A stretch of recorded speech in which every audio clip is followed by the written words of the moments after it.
The Rough-Faced Girl by Ralphie Martin and David Shannon. One of my favorite books ever. Once long ago, there was a village by the shores of Lake Ontario.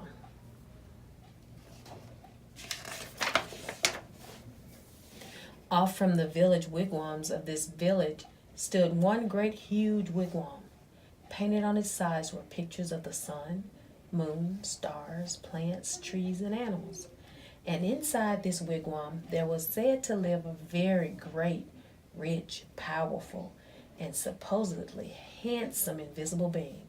However, no one could see him except his sister who lived there too.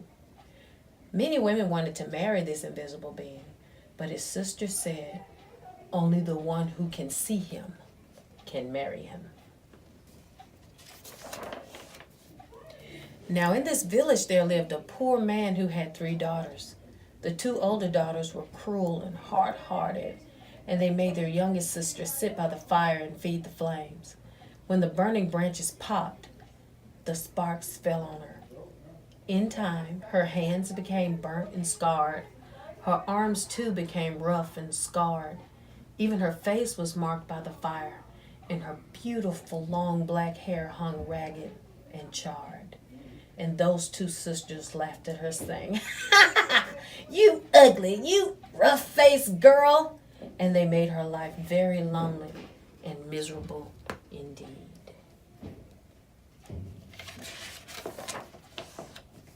One day these 2 older sisters went to their father and said, "Father, give us some necklaces. Give us some new buckskin dresses. Give us some pretty beaded moccasins.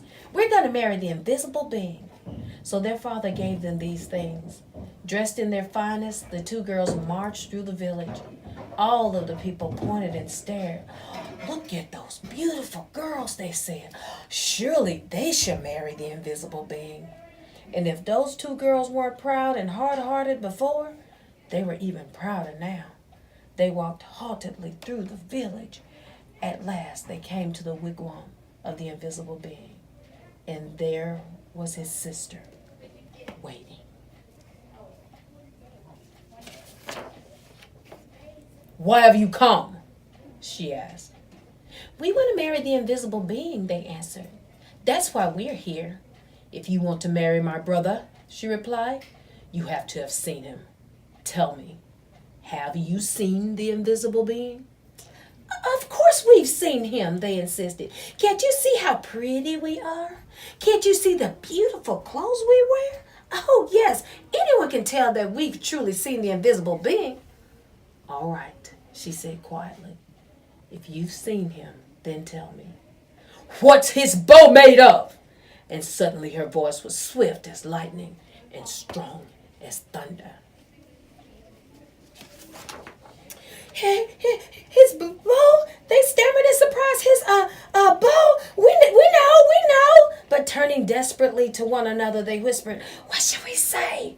Let's say it's the oak tree." So they said, "It's the great oak tree." "No," said the sister of the invisible being. "No." Oh, she saw at once they had lied. "Tell me," she continued, "if you think you've seen my brother, the invisible being, then what's the runner of his sleigh made of?" We know," cried these 2 sisters. But whispering feverishly again, they wondered, "What shall we say? What shall we say?"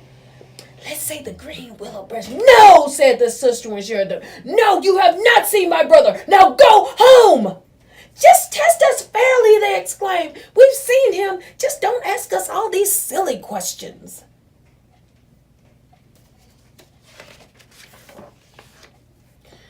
"All right," said the sister of the invisible being.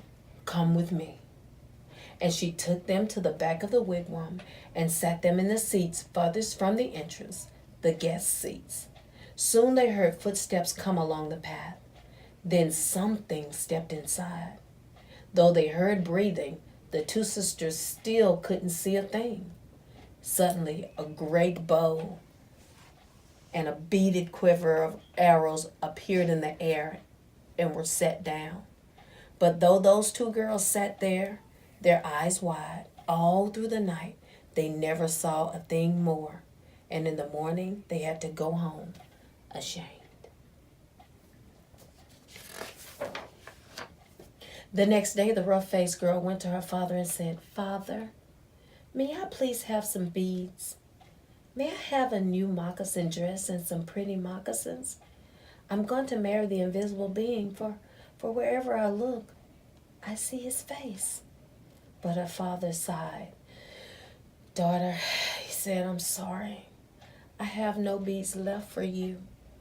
Only some little broken shells. I have no buckskin dress. And as for moccasins, all I have left are my old, worn, cracked, and stretched out pair from last year. And they're much too big." But she said, "Whatever you can spare, I can use."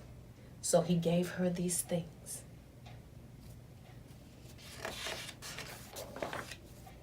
Then she found dried reeds, and taking the little broken shells, she strung a necklace. She stripped birch bark from dead trees and made a cap, a dress, and leggings. Then with a sharp piece of bone, she carved in the bark pictures of the sun, moon, stars, plants, trees, and animals. She went down to the lake shore and soaked the moccasins in the water until they grew soft. Then she molded them to her feet. But they were still too big, and they flapped like ducks' feet as she walked. Then all of the people came out of their wigwams. They pointed and stared. "Look at that ugly girl! Look at her strange clothes! Hey! Go home, you ugly girl! You'll never marry the invisible king!" But the rough-faced girl had faith in herself, and she had courage.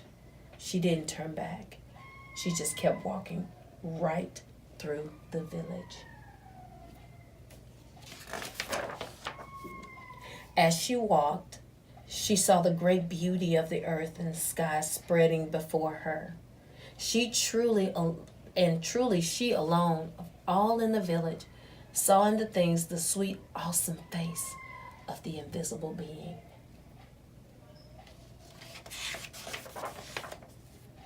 At last she came to the lake shore just as the sun was sinking behind the hills, and the many stars came glittering out of the fiery veil in the darkening sky overhead. And there, standing by the edge of the water's edge, was the sister of the invisible being, waiting. Now, the sister of the invisible being was a wise woman.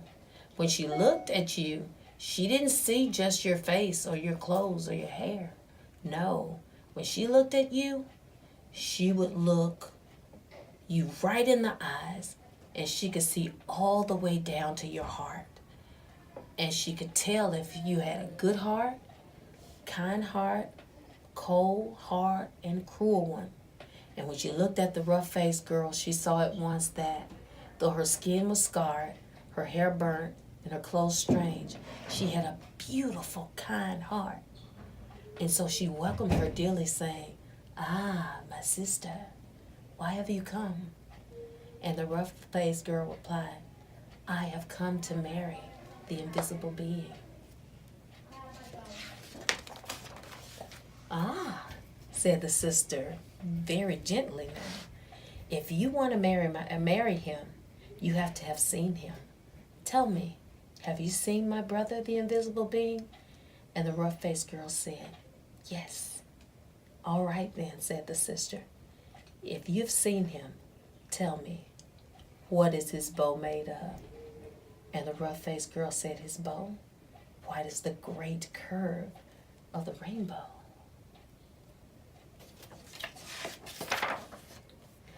"Ah," exclaimed his sister in excitement. "Tell me," she asked, "if you have seen my brother, the invisible being, what's the runner of his sleigh made of?" And the rough-faced girl, looking up into the night sky, said, "The runner of his sleigh? Why, it's the spirit road, the Milky Way of stars that spreads across the sky."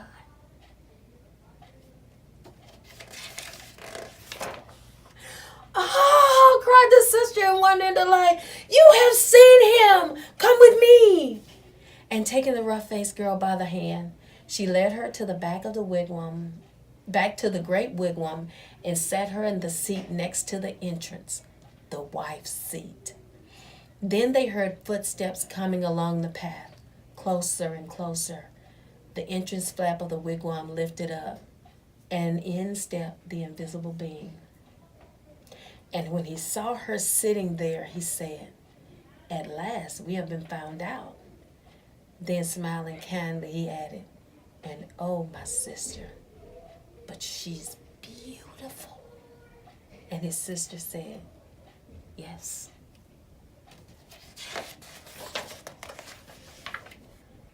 The sister of the invisible being then gave the rough-faced girl the finest of buckskin robes and a necklace of perfect shells. "Now bathe in the lake," she said, "and dress in these." So the rough-faced girl bathed in the waters of the lake. Suddenly all of her scars vanished from her body. Her skin grew smooth again, and her beautiful black hair grew in long and glossy as a raven's wing. Now anyone could see that she was indeed beautiful. But the invisible being and his sister had seen that from the start. Then at last the rough-faced girl and the invisible being were married, and they lived together in great gladness and were never parted. The